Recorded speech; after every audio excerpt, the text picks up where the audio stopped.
Boys, let's get to it. Enjoy the show. Enjoy the show. Enjoy the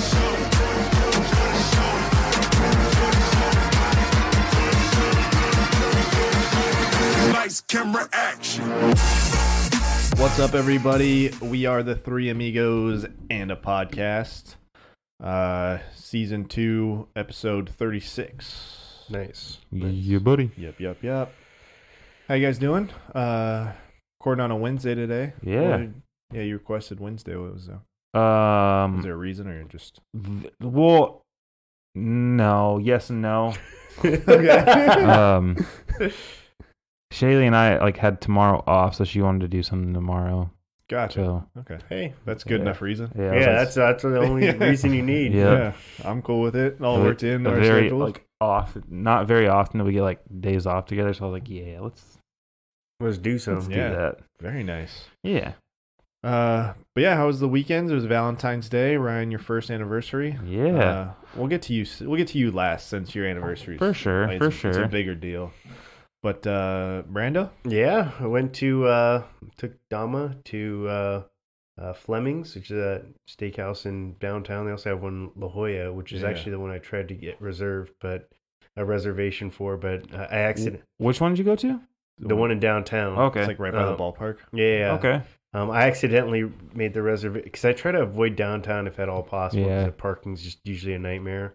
We didn't have an issue with parking. I had an early reservation time for 6. Oh, nice. So I was gonna say too, the one in La Jolla is not even in La Jolla. Oh, really? Yeah, it's on the University City side.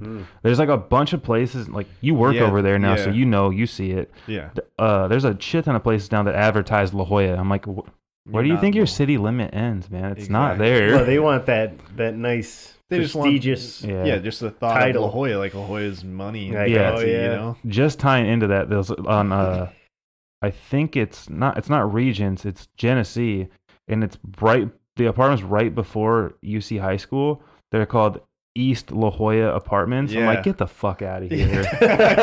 No, you're not. I drive by those all the time. Yeah. I'm like, you're not even close. Just call yourself North Claremont. You know what you are. That's Because more it just accurate. doesn't sound as good. It's like that's North, why. yeah. Or where all the other good names taken.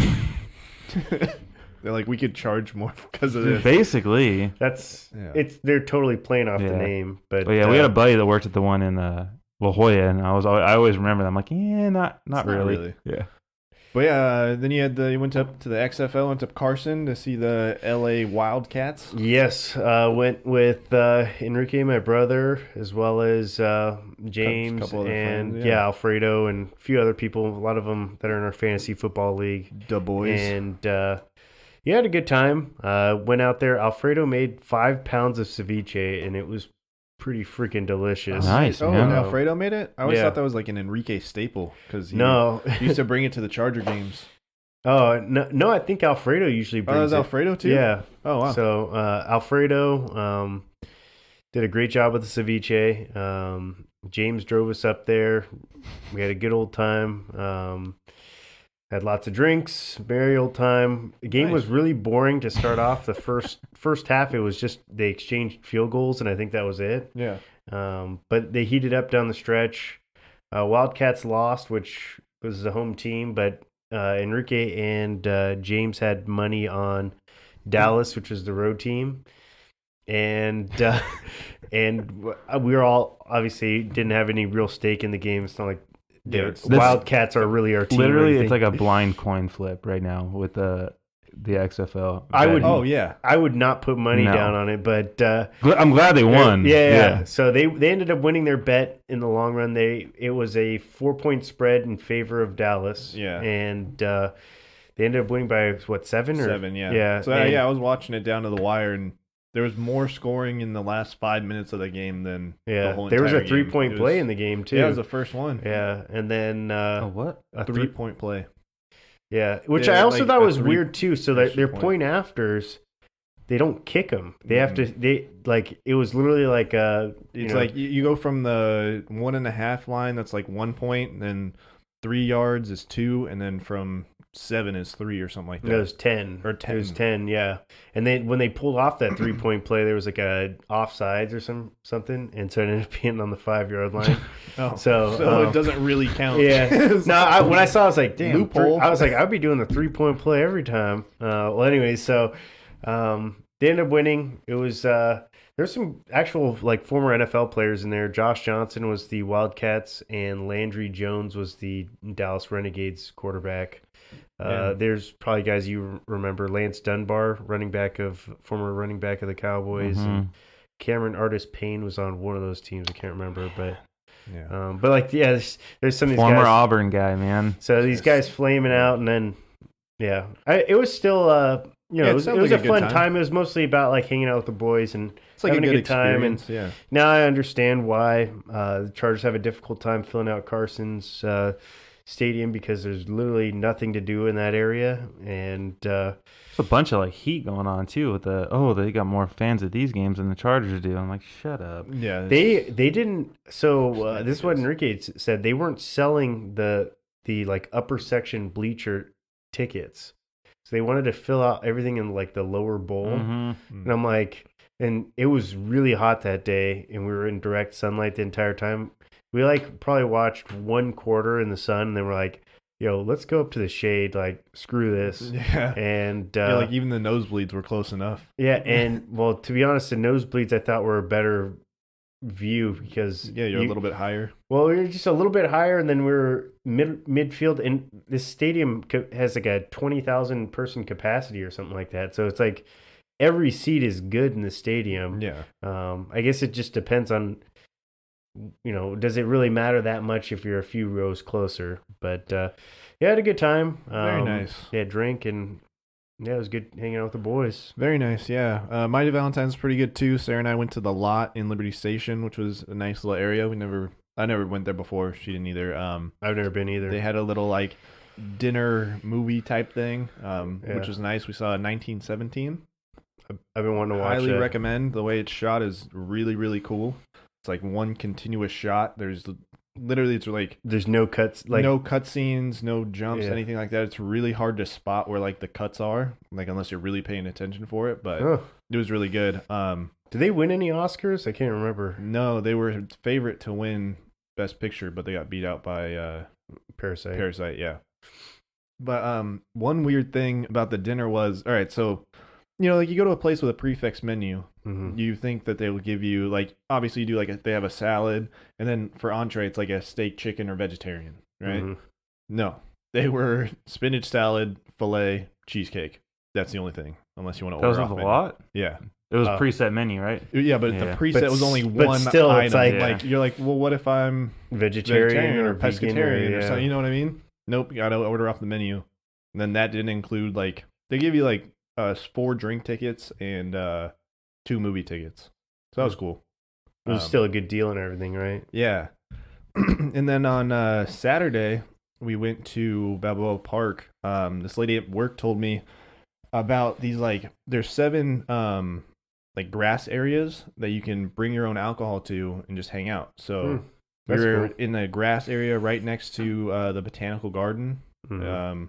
Just went down there, brought our backgammon board, drank. Backgammon, damn, I Yeah. haven't played that in a long time. Sarah and I are big backgammon players. Dude, I used to be really into that game, and then Yeah. I haven't played it since. love it. Yeah, I love that. I love it. It's so much fun. It's a fun, easy game. But Yeah. yeah, it was a I good think time. it's the oldest board game ever recorded, by the way. Wow, that's pretty cool. Yeah. But yeah, now the real adult time. 1-year anniversary, man. Congratulations. Thanks, man. I mean, I can't say that I wasn't expecting it because I was, but I mean, even still, just I for one of us It's to be crazy married, to, like, it's crazy just to crazy. think that it's already been a year. That's- I'm yeah, like man, shocked. I think that's been my hardest thing to like, wrap my head around. I was like, holy shit, that was fast. Yeah. Yeah, But it was an eventful year. Had a lot of fun shit going on. It was- yeah. Yeah. I was talking to Shaylee because like I remember that day so vividly, and I think that's why it feels like it was yesterday. Mm. Like Yeah, it there's was like- there's certain parts of this year that made it feel like it was a year, and then like when I think back to that day, I'm like I remember waking up in bed next to Dean. I like the whole process going into it, like vividly remember like not every minute of every hour, but like every hour of that day. I remember being at that like Mexican food place and Yeah. you being so nervous. Like, holy shit. You were so nervous that it made me nervous. Yeah, dude, it was like nerves / hungover / and I was like, that was like the last time like I hadn't like talked to Shaylee for like a day, and it was like probably one of the few people that can actually calm me down, and I wasn't allowed to talk to her that day. I was like, what the fuck? But definitely good memories. I was actually off on Monday, so I went and picked up Shaylee some flowers. They were maroon roses, kind of like the ones that not like the color scheme we had. And then I picked up some of those calla lilies. I like that color. It's a good color. Yeah, the calla lilies is what we had on our suits. Oh yeah. And she was like, "Oh, you remember?" I was like, "Well, I didn't remember the flower. I remember the goofy looking thing." So I just found that and I bought it. Like I went to the flower shop and was like, these. Yeah. Put these in. Exactly. But we went to Pure Project in the afternoon. Took Jax with us.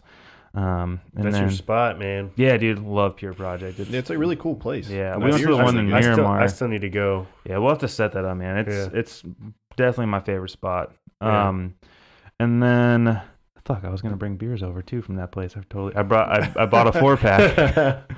Whoops. Yeah.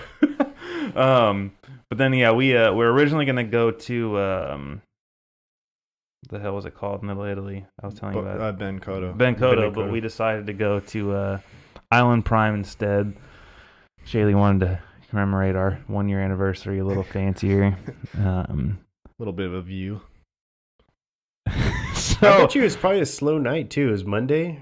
I mean, it was a holiday weekend though. Because So like, Valentine's Day, everyone already just went there and probably had already gone there, and they're like, "All right, we're not going there on a it's Monday." not that large of a place. You've been there. Yeah, Like, I went. Yeah, It's definitely last like year. you got to make a reservation, which we did. We went to the bar beforehand, and it was pretty packed on that side, which I wouldn't assume would be abnormal. We ended up getting like a seat furthest away from the window, but it was still like a huge booth, but it was cool. The food was good. I think me and Brandon are kind of in the same boat, and I'm sure you're in a similar boat when it comes to this kind of stuff. It's like you need to be wowed if you're gonna like pay in abundance for that. Yeah, for sure. Yeah. I wouldn't say I wasn't. We ordered a crab cake for an appetizer. They gave you this like delicious bread with like this jalapeno Dude, butter. the bread was freaking. I was gonna say I remember the bread being so good. Yeah, at it's Island Prime. basically like a croissant, but it's not as buttery. Yeah. And then they give you this jalapeno butter with it, super good. You could probably eat that butter plain and it still tastes Dude, really good. honestly, like that's how good that bread that was. shit was amazing. If you're doing a steakhouse, you gotta have good bread. Yeah, that's for- a fact. for sure. Like that's the first thing you're tasting when you sit down.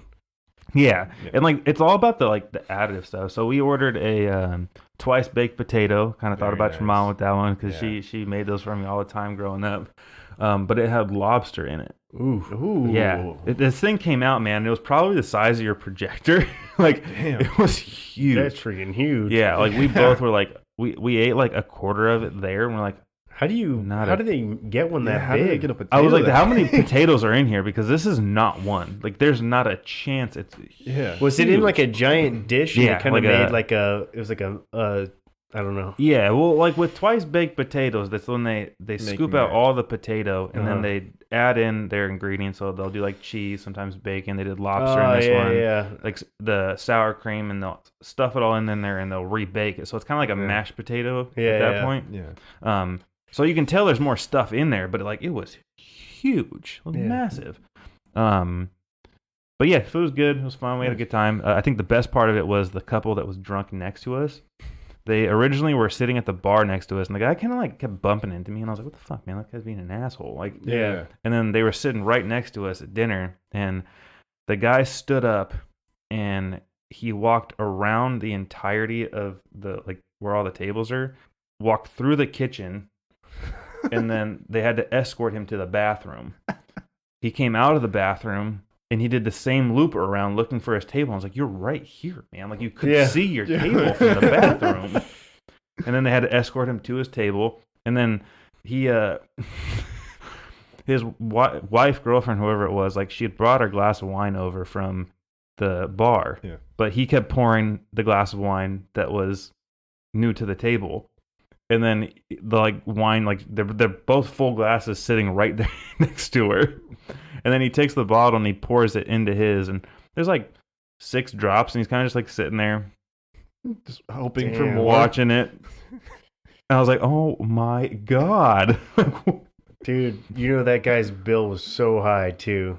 If you getting drunk at like a Yeah. he nice, bought a bottle of wine. He bought drinks at the yeah, dude. Yeah. yeah. So yeah, I was just looking at mine because you guys wanted to see my reaction. Well, yeah, you said you didn't look at it. I since didn't want to. just- I was like, I'm signing it. so you just put the card down.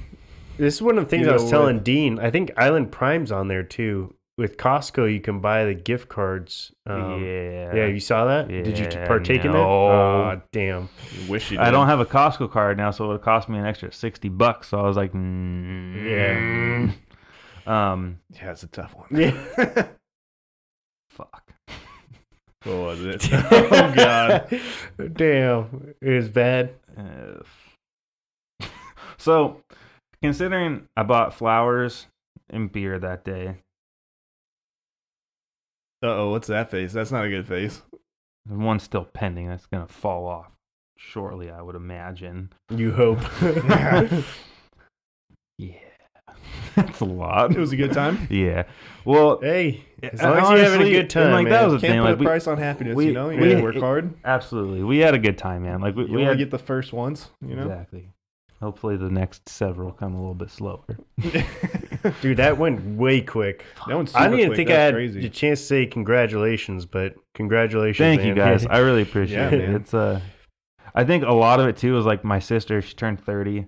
So we celebrated her birthday on Saturday, and a bunch of her friends and stuff came. But I was like, God damn, man, like fuck, we're getting old. I had to like literally sit back the other day, and That's I was gonna like, be me this year. Fuck. I was like, God. I just turned 28, dude. What the fuck? I was like, you got married a little bit younger than everybody else did. It's okay. But, I mean, still, dude, yeah, we're all getting older, man. I think you like said. I think our parents' generation, they were getting married at your age though, is the thing. So it's like Yeah, so so that's you like you didn't really get married early. You just everyone else Earlier than everybody else. Getting, yeah, you Yeah. just Yeah. everyone else just getting married late is the thing. So Yeah, dude. It's crazy. But yeah, it was a good time. nice, man. It's Yeah. exciting. Very good. How was the 1-year cake? Dude. Oh Was it my still god. as good as the wedding? Or you didn't even have any of your wedding night, huh?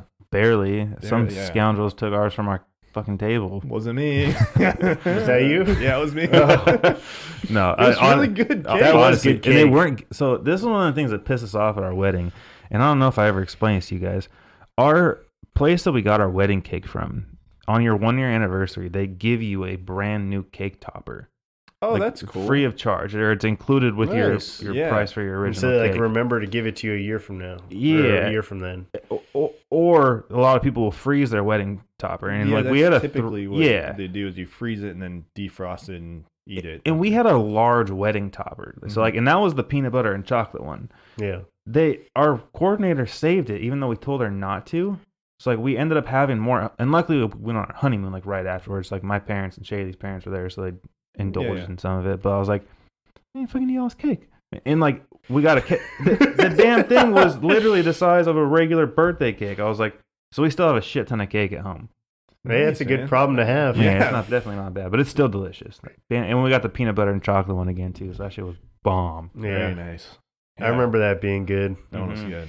At a little tasting party. Yeah. In my parents' non-renovated house, when I like put all this shit up on the Yeah. walls. You're like voting on it. Yeah, and stuff. that was Yeah, funny. I remember that. Yeah. That was a good time. That was fun. But all right, yeah, let's get into some sports talk. Start off with some MLB first. Definitely. I know this is kind of, it feels like we're beating a dead horse and we keep talking about it. And I feel like we're one of those podcasts where we don't really talk about the main things that are going on in sports.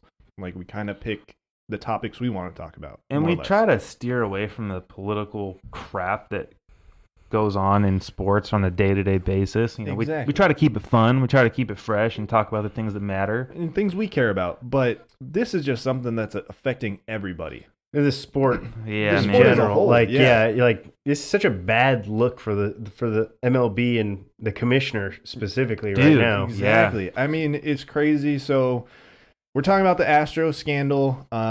Things keep coming out. The Astros we talked about last week had their press conference that was just a complete debacle. They basically shot themselves in the foot. Then Rob Manfred, the MLB commissioner, tries to come out and, clear the air a little bit or make things right. Ends up making it way worse. Has 2 press conferences in 2 days. The first one, he calls the commissioner's trophy just a piece of metal. It's like, how are you gonna call the trophy a piece of metal? Yeah, it's like This is the most sought after thing in your sport. you don't devalue the most. Just think about how much sweat and blood goes into for each player and each team towards winning that trophy. Yeah. And for you to just devalue it and Especially like an organization like the Padres, like we're all Padres fans. This is not a piece of metal. This is something that's, you know what I mean? It's a goal. Eternal glory. yeah, Exactly. Like, I mean, we talk about it in sports and like these people's careers, and these accolades, they live on, through the eternity of the sports, man. It's and literally a legacy thing. and the Astros is tarnished. So I understand. I feel like he probably, again, another PR issue where they probably should have better filtered the questions and the answers. But Yeah, it aside from that, I think that the biggest thing now is that teams are starting to show up for spring training, and then players are starting to get interviewed. So the off season is officially over.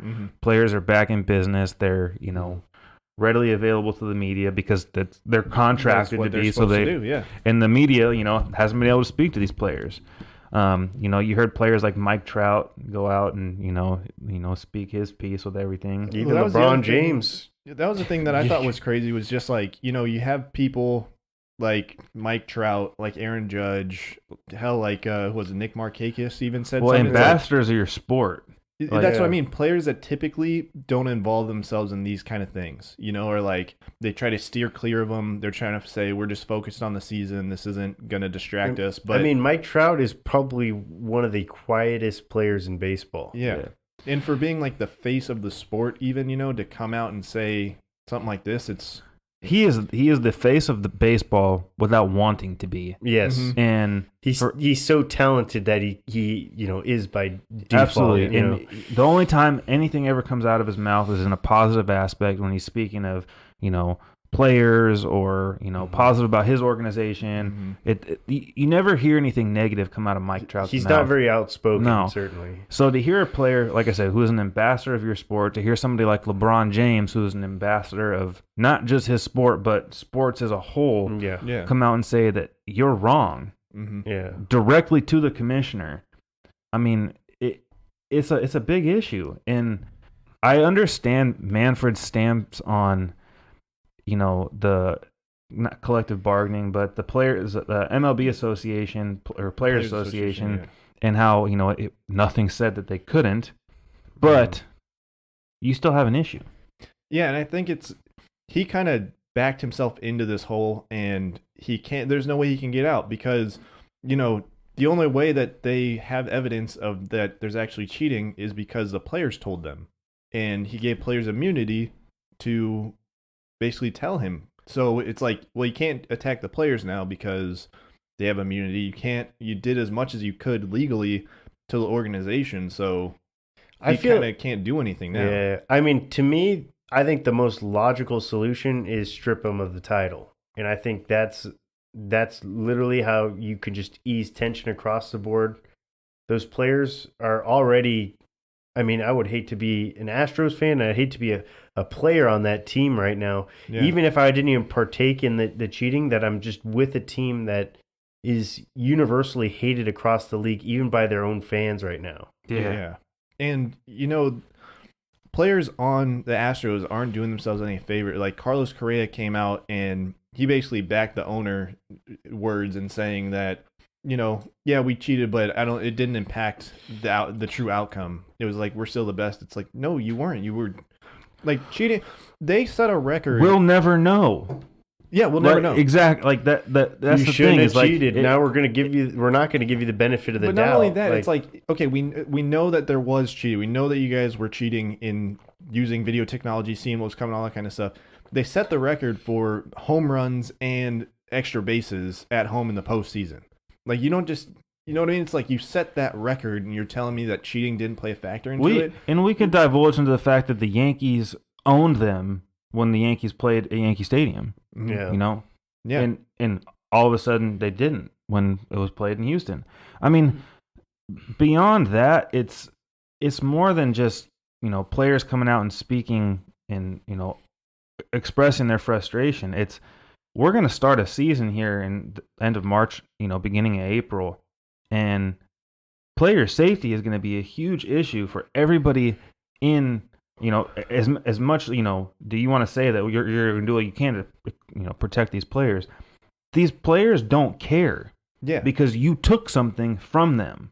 Yeah, and that's Yeah. another aspect, like the retaliation of it, and, you know, players saying that they're going to get what they deserve, blah, all this kind of stuff. And then Rob Manfred almost like gets their back, and he goes, for any intentional hit by pitches, there's going to be an extra scrutiny. We're going to be longer suspensions, fines. And it's like, how are you going to now try to protect these players when it's just like the history of baseball has always been baseball will regulate baseball. And baseball has always been at the, you know, front of every issue pertaining to PEDs, gambling. I mean, Yeah.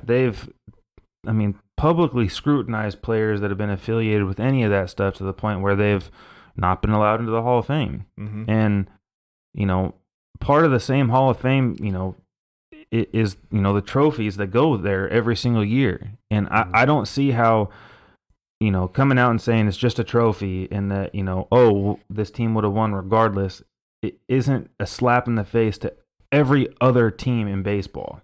Yeah. And, I mean, of course they're offended. You know, you have a team sitting there like the Dodgers that thinks that they should have 2 World Series championships. You have a team like the Yankees that thinks that, you know, this didn't just start in 2000, or this didn't just end in 2017. This team's been doing this. Mm-hmm. You know, you have coaches who were fired before the season even started, you know, so you're going to, you know, publicly condemn these coaches for their actions, but we're not going to publicly condemn the players for theirs. Yeah. I mean, the players were obviously in cahoots with everything that was going on from top to bottom. You know, there's talks now of, you know, I can't remember who it was, the old catcher for the Astros, not Geddes, Brian McCann. Yeah. The bald guy, Brian yeah. McCann, who was, you know, trying to, you know, it's like, hey, this isn't okay, and the ownership, you know, basically saying like, you shut your fucking mouth. Mm-hmm. I mean, there's a lot of layers to it, and I'm not saying that like the players are 100% at fault, but right now you're making it seem like they didn't do anything wrong. Yeah. I mean, you're essentially an accomplice if you're not speaking out. Essentially, like, I mean, in a legal matters, anytime you're involved in anything, whether it's like a robbery or anything like any that, kind of crime, like if yeah. you are aware of something going on and you don't take action, you're considered an accomplice. And you know, Well, these players they're actually full on partaking in it. And that's you know? the thing, yeah. You have like Bregman with the picture with that thing on his chest. Clearly, that video of Altuve grabbing his jersey, saying "Don't take it off," like all this kind of stuff. They knew what they were doing. Like, Yeah. it wasn't just saying, "Oh, hey, put this on," and you know.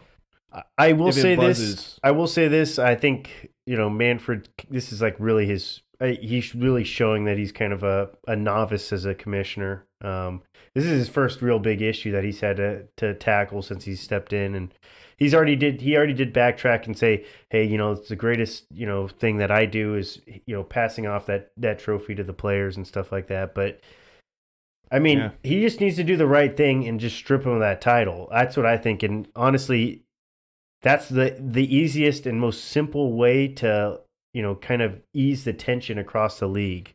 I know certainly action, I think, should be taken on certain players, but I mean, definitely stripping the title, I think, is probably, you know, paramount for them. Definitely.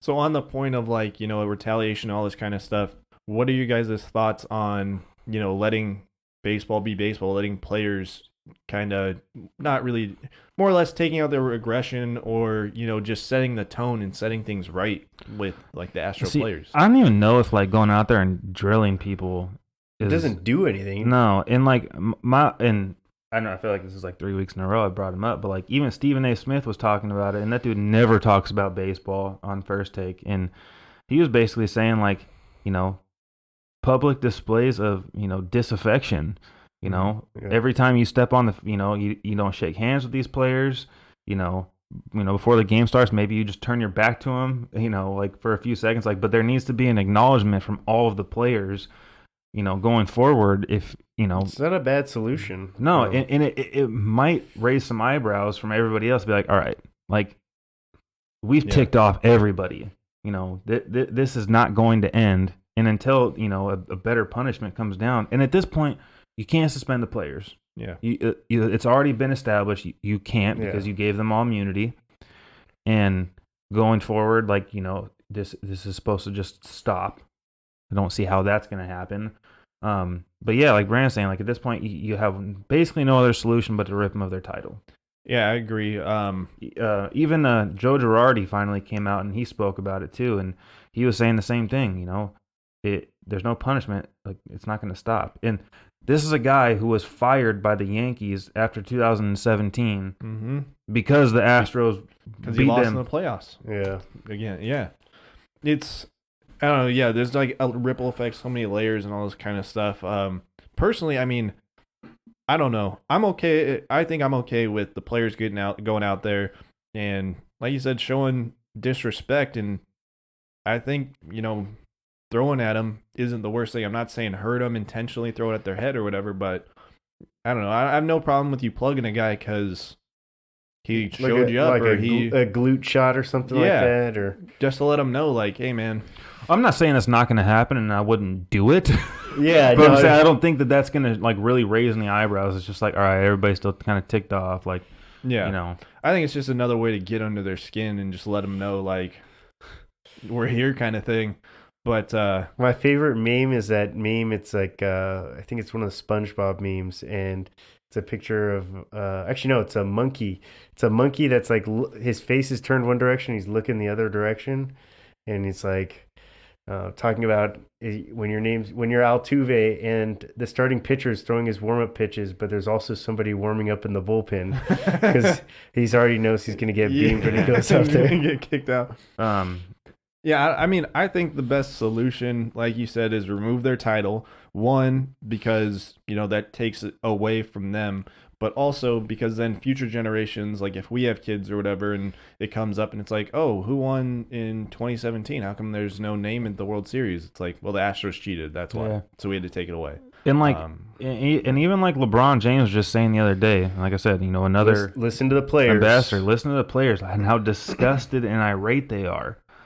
I mean, these players are the future of your sports. Yeah. And you owe it to every person that straps up, day in and day out for the goal of winning the World Series, to show them that cheating is not winning. And listen to your fans too. Like, no joke. Like, I don't know one person who's like, yeah, screw it. It's Whatever, okay. yeah, whatever it takes for our team to win. Like, I'm not hearing one person come out and say that. So it's like, you're really just the only person you're protecting, I guess, would be the owners. And I can't even imagine the owners collectively are okay with this. I don't know. I don't understand.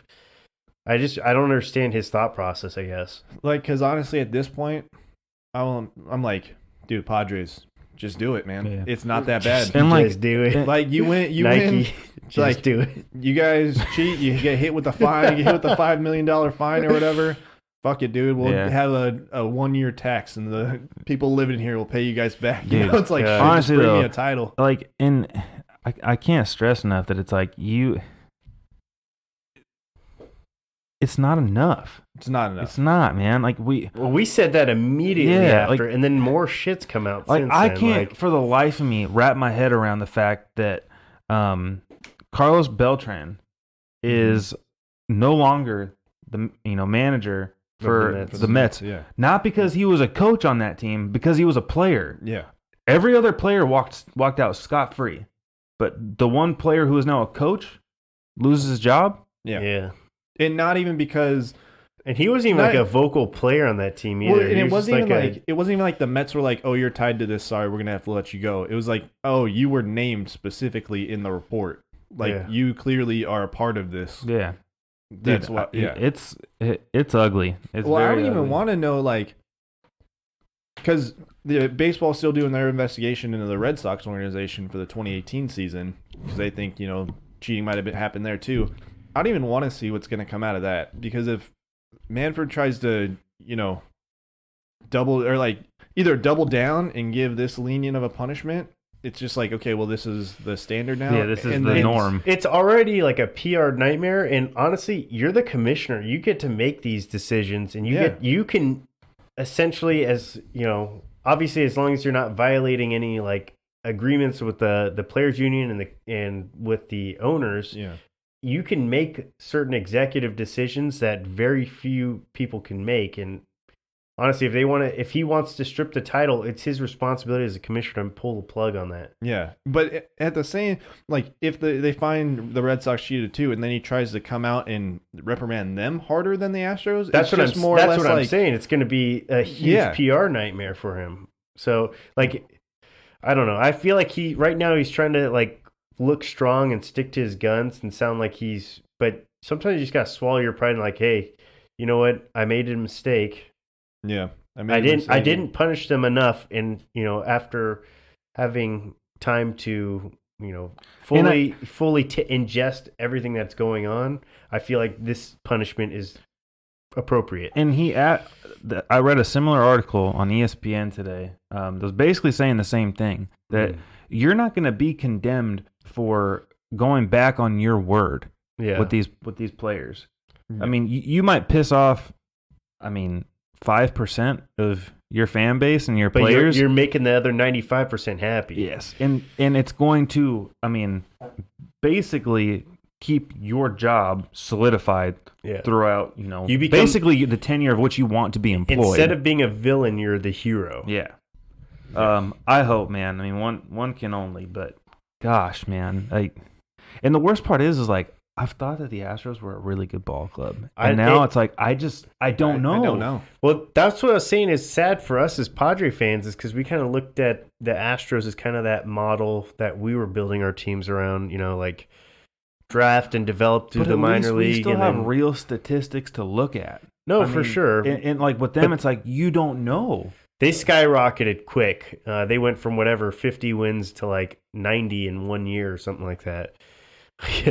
Yeah, and it's just, it throws off so much other data that they have from that season because then, baseball's analytic driven. Now all of a sudden it's like, well, how much of that is fact now and how much pollution did they bring into those statistics that it's going to throw a bunch of stuff off now? Let's go switch to something a little bit more positive. Let's switch Padres. Yeah, I wanted to bring up some Padres stuff. Just like we said, spring training started. That other topic just gets us all angry. It does. It gets me a little heated. Well, what do you got to the table for some Padres news? Well, I think I know probably about as much as everyone here knows. Padres are trying to unload Will Myers' contract again. Yeah, there's supposed to be a 3-team trade. Red Sox sound like they're still interested in him. I probably would be interested in him too if I was them. You're getting Will Myers for 4 years at like $15 million a year, or no, $10 million a year.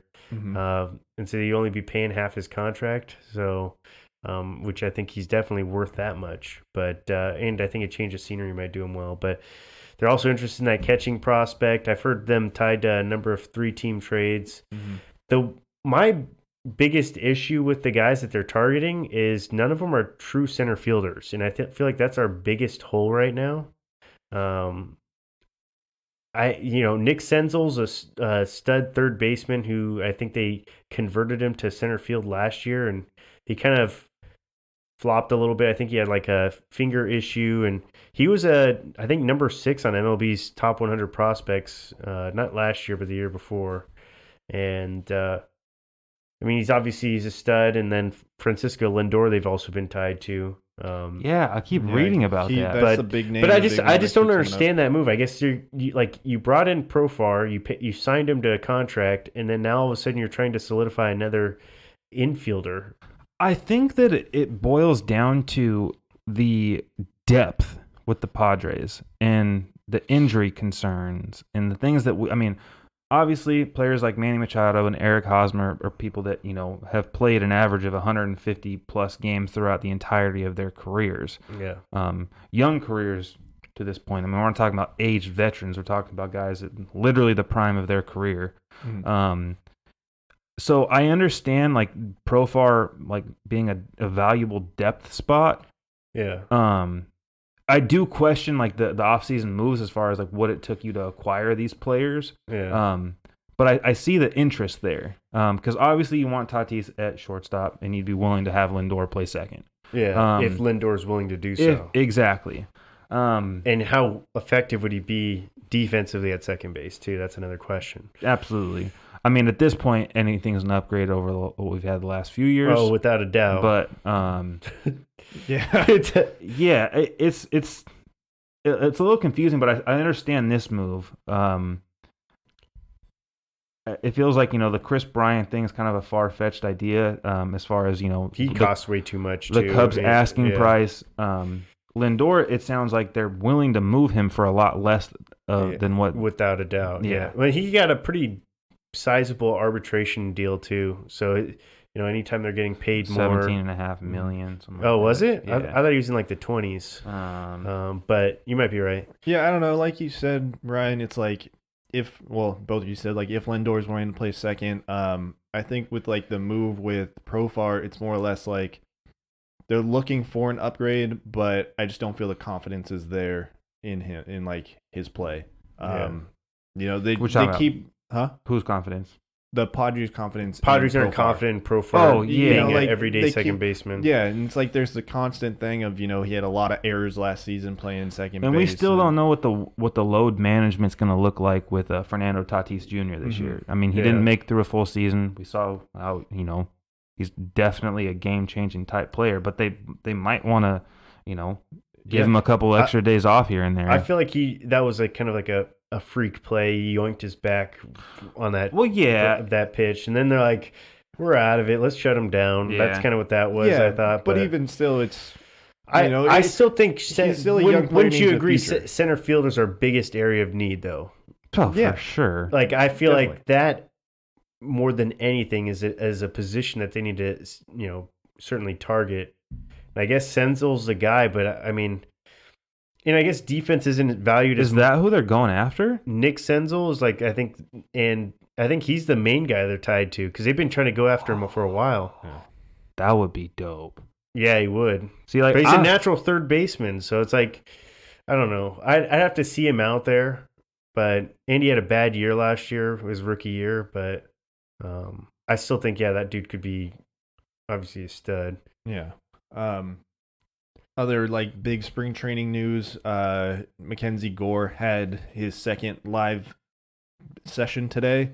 I saw he buckled Manny Machado. Yeah, he faced Machado, Profar, Greg Garcia, and Fernando Tatis. Yeah. So that's a pretty star-studded, especially with Machado and Tatis out there to have a young guy just and you dish it. even have your own manager, Jace Tingler, basically coming out and like I've been very impressed with what he's been able to show in a short period of time. And I'm pretty optimistic about this year.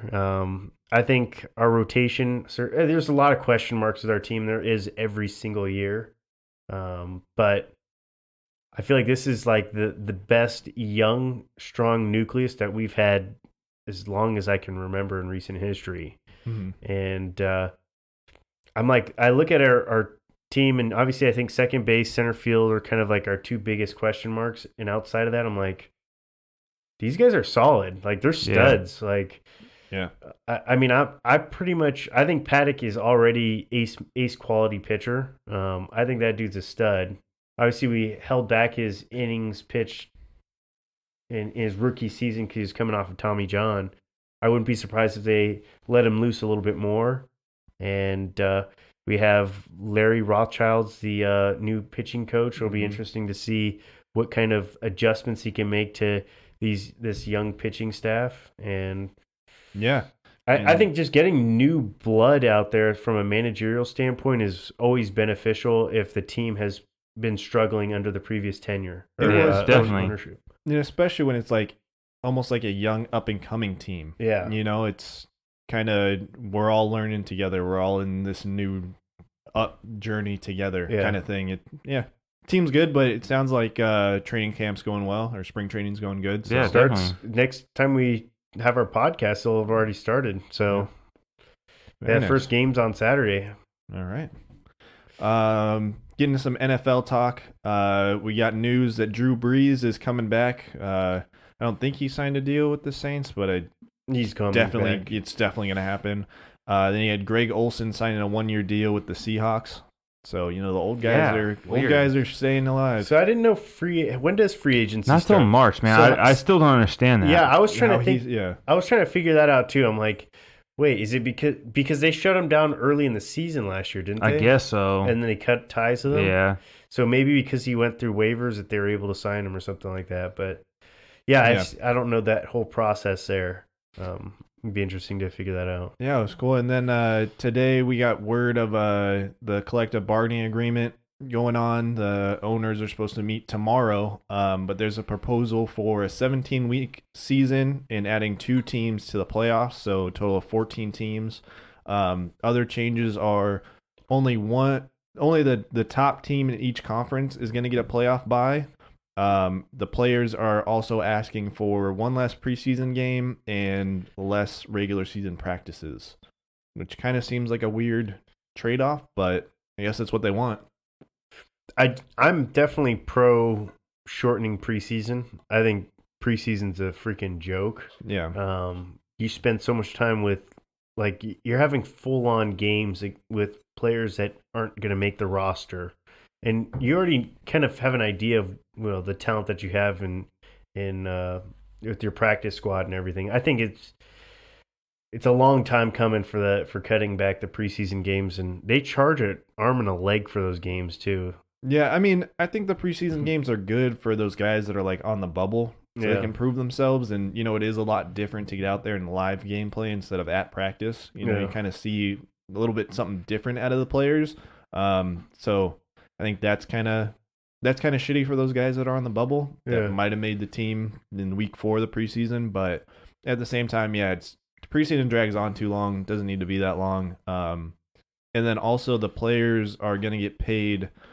The first round bye players are going to get paid the playoff bonus. So I guess now currently, if you have a first round bye, you don't get paid that week, which is shitty.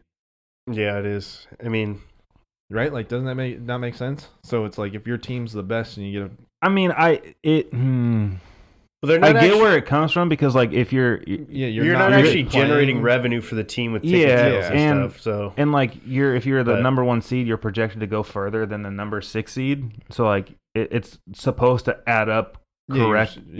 So, but I mean, that's still shitty. But like, it's still just like, wait, it's not my fault we were good. Yeah. Well, not only that, it's just like, I don't know how much of a bonus these players get for the postseason, but I can't imagine it's that much. Mm-hmm. I think the teams can certainly afford to compensate them. Well, I guess it's like there's a playoff, like there's a base or a set amount that you get paid. It's each the week of NFLPA's set. Yeah, like not the organization. So like your organization gets a different bonus for winning a Super Bowl. Yeah, and your contract could be different. So like from that's that, just for simplicity's sake, if you were getting paid whatever, like if you make the playoffs, you get paid $1,000. If you're getting paid $16 million a year, just for simplicity's sake, you're getting paid $1 million a week, and then if you're going into postseason, you get another $1 million for each week that you're playing. Is that no? So then it no longer gets paid through the organization, or the organization still pays you, but it's no longer a part of your contract,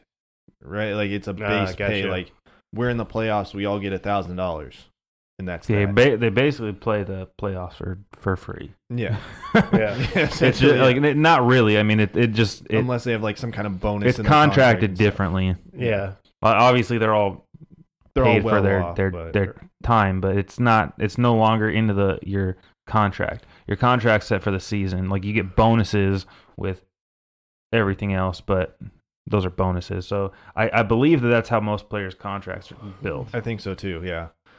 Overall, you guys thoughts on it and fans of it, or I know we kind of talked about baseball playoffs expanding to an extra team, and I mean, I think I'm not a huge fan for it. I think you're just letting too many teams in the playoffs, and it just no longer has that same draw that it used to. And then just being that team that gets knocked off by a lower seed that didn't really, I feel like, earn it to make it in the playoffs. I don't like that idea.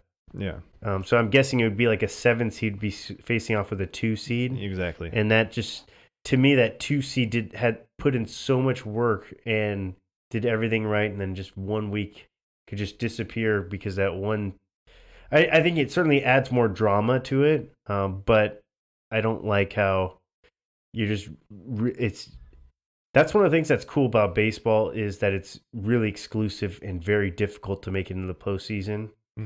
And I think football is kind of in that happy medium as far as the amount of teams that they let come in, and the fact that they only do it's a one and done format too. It's very unique. Yeah. But yeah, making it 2 versus 7, I think, is incredibly like whack. I think they only see playoff numbers are really good. People live for the playoffs. That's when they watch. We get the most viewers. That kind of thing. It's definitely money driven. Yeah, it's like how do we cash extend grab that? for the owners. Definitely. Yeah, I'm kind of in the same boat. I mean, I appreciate the organizations making it seem like they care about the, we want to see more teams in the playoffs because people like more playoff football, but it's a money grab. Yeah. Yeah.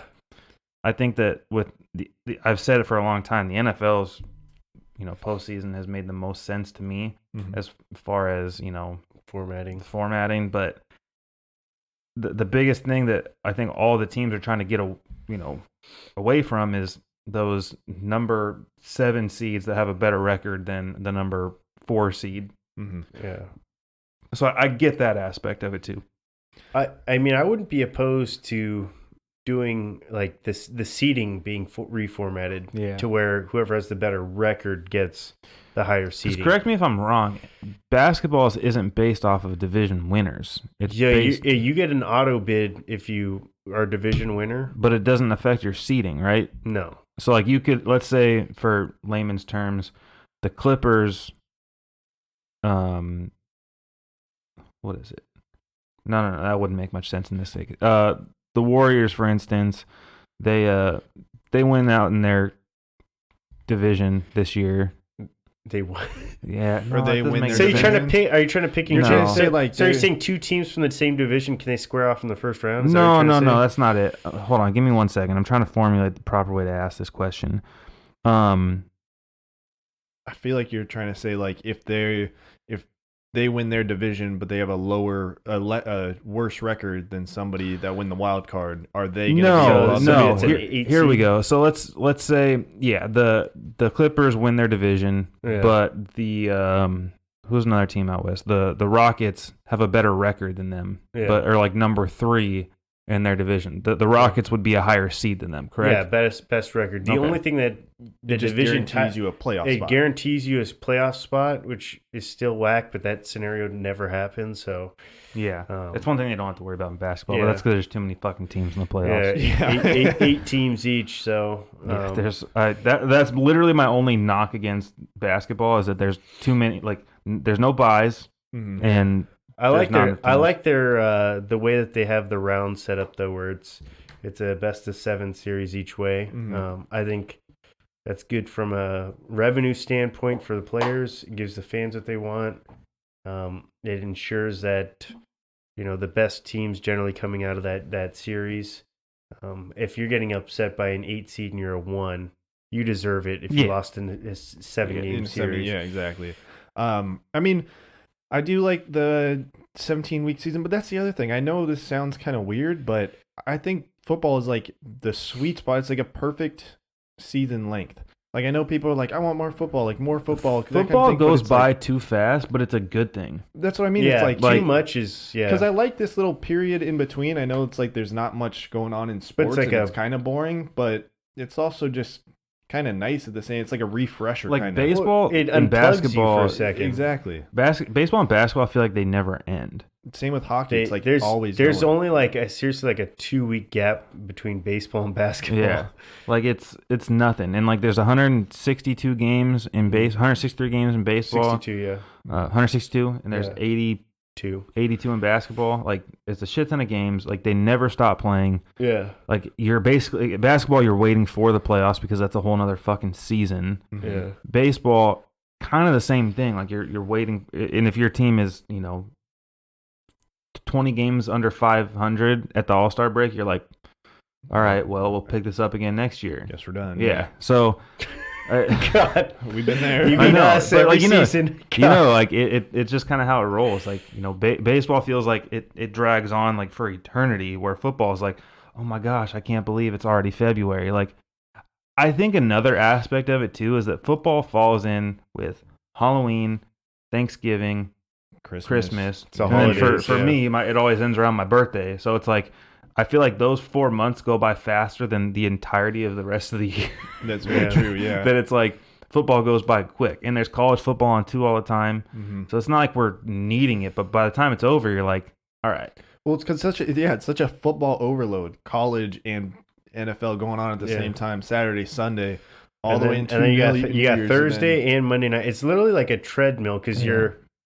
you have like probably 2 days throughout the week that you're not watching football or thinking about it. Yeah, and because if you play fantasy, it's just a never-ending. that's what I'm saying. You got to be on But top of it each time. I do like the idea of having 17 regular season games. Yeah, I Not the do like- idea of having more playoffs, but I feel I like wouldn't be opposed to the regular season thing, but because it ends on an odd number. And like I know it sounds weird, but like there's more like you won't have as many discussions with teams that belong in the playoffs if it's not. I mean, obviously they're all playing the same amount of fucking games, but those last week games or those one more non-conference games will really prove a lot with seeding and well, does this team belong to there's be gonna there? be like there's gonna be less teams finishing at 500 that are gonna be like have that possibility of making the playoffs. Yeah. So it's like Exactly. You can no longer have a team finish at 500. Yeah, yeah, like- like 9 and 8. Yeah. You Yeah. know, Like that's one of the things that ticks me off about like having it end on a obviously like for those lower end of the totem pole teams where it's like, oh well, we finished at 500, so we're middle of the road. It's like, should we leave it up to that? Should we leave it up to the middle of the no, road? that would be cool. I Yeah, like it. yeah. It's more revenue for the team, and I think the players will. Obviously, I think there's going to be a translation. The players should be getting paid more if they're going to be Yeah. playing competitive ball for an extra game. for an extra week. Yeah, But I wonder how that would work. They'd have to inflate the salaries of each of the players or something like that. But Yeah, that's for the players union to figure deal out. with. We're not the and, numbers guys. Yeah. Yeah, so if I like that, but not the playoffs. But week 17, cut that preseason a little bit. Yeah, Yeah. I agree. So if it gets voted, it won't happen this upcoming season. It'll be next year, so it's going to go into effect the 2021 season. Okay. Yeah, so it won't be immediately, which I guess is okay. It doesn't really matter. Let's see. Basketball, we had All-Star weekend. The All-Star game was, it seemed like it was the most exciting one. I didn't watch it all the way through, just Yeah. kind of saw highlights and stuff, but that fourth quarter everybody was buzzing about it. Yeah, that was good. So, So they call it an Elam ending. So what they do is I just figured that's what you're going to ask. no. So I was gonna say like we didn't really break down how the game was gonna go, but it was like each quarter was a mini game, right? Like Yes, so the so- first quarter they played to a certain amount, I assume. Or? So they donate. So like if you're like Team Giannis versus Team LeBron, whichever team won that donated $100,000 to their given charity that they've selected, and so they were basically playing for a charity at that point, and it's good because you can. It kind of like wipes the board clean essentially on the scoring. So like in the second quarter, so Team LeBron smoked him in the first quarter. In the second quarter, Team Giannis came out on fire because like, oh hell no, we ain't getting fucking smoked. So like Yeah. the scores didn't carry over, Or they did? So I think they did cumulatively, because I think Okay. for They played for, to, like, for 157. tiebreaker purposes. So like if Team LeBron, I think, won all three, I think they would have won the whole thing. Gotcha. But it's still a tiebreaker, and in the end, it came down to whoever had the most points at the end. And at the end, they basically, at the end of the third, they tacked on whoever scored 24 points in that fourth quarter, and it's really kind of more of like, it's like a game of 21 essentially, but Yeah. they did the number 24. Okay. And you can really see some competitive juices. There was, I think Kyle Lowry took like 3 or 4 charges in that I game, saw. and you just don't see that in All-Star game format. And You don't really see a whole lot of charges there was in regular NBA. yeah, even. there was one you see Kyle Lowry. I don't know if you maybe saw a highlight of it. Kyle Lowry fucking laid into Anthony Davis, and he had an offensive foul on that. No, Right after he took a charge the other way. the other way, and there was definitely some competitive. I don't know how much of that was legit and how much of that was like the players liking the format and really trying to sell it to the fans. Mhm. But it was entertaining to watch, and yeah, I mean, the only thing I think people are coming down a little bit hard on is how the game ended on a free throw, and I certainly would like that format to possibly change. I think league-wide, it was a massive success, and I think they've already said they're going to be rolling with this format going forward. But I think this is like really like the first of the three. Well, I think baseball still has a decent All-Star game, but of the three sports to really kind of get, I think football certainly has a ways to go. I think, and basketball's been a joke for a while. Basketball does have the dunk contest though, which is always really exciting. Well, the skills competitions, I always like those for each sport. I think they're cool. But I was saying the game itself. Yeah, I still think that NBA and baseball have a way better skills competition than the NFL. Yeah. The NFL is just like over it. Yeah. Like well, you see y'all lost.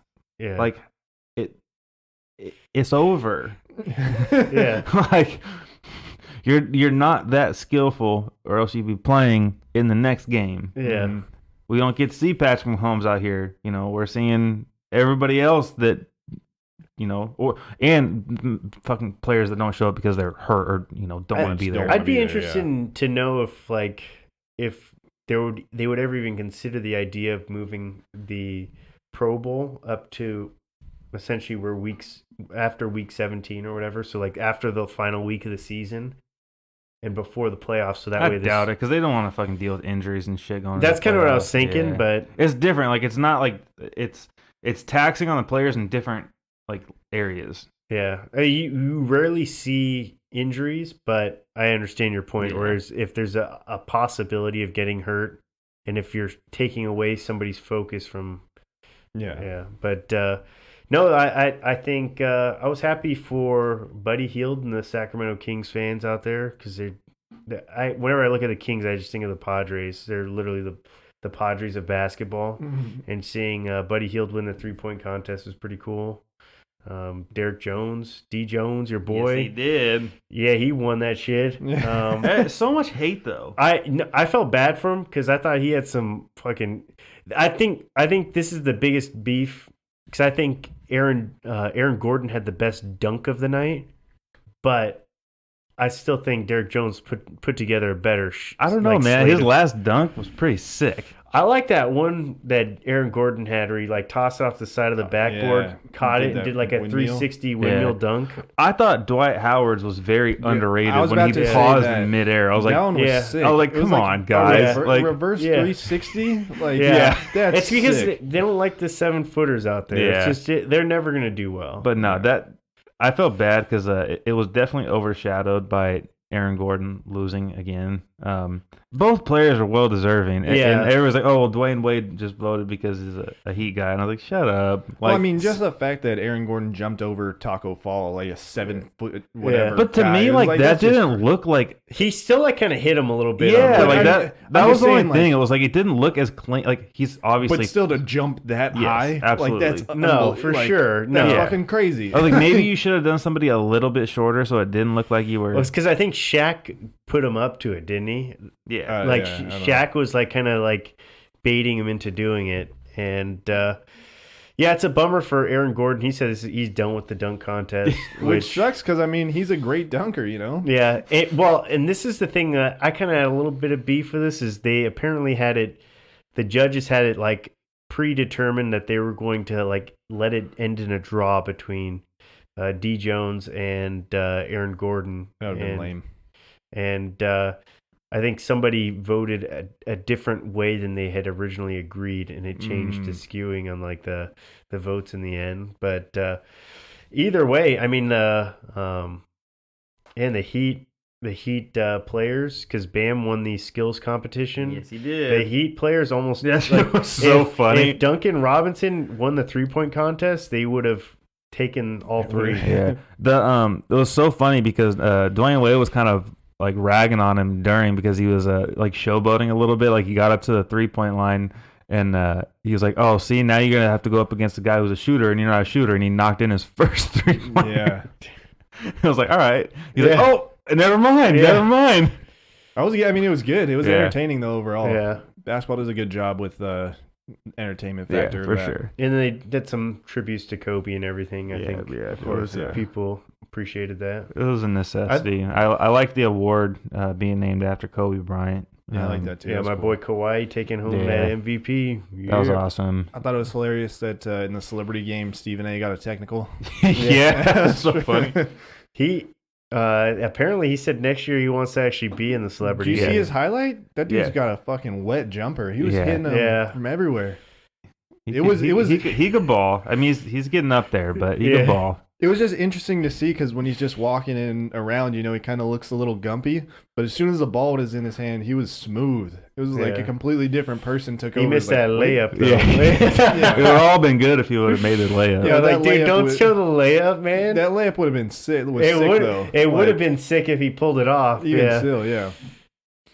But all right, yeah, let's do a stat of the day. Stat of the day, stat of the day, dabba dooba doo, stat of the day, stat of the day.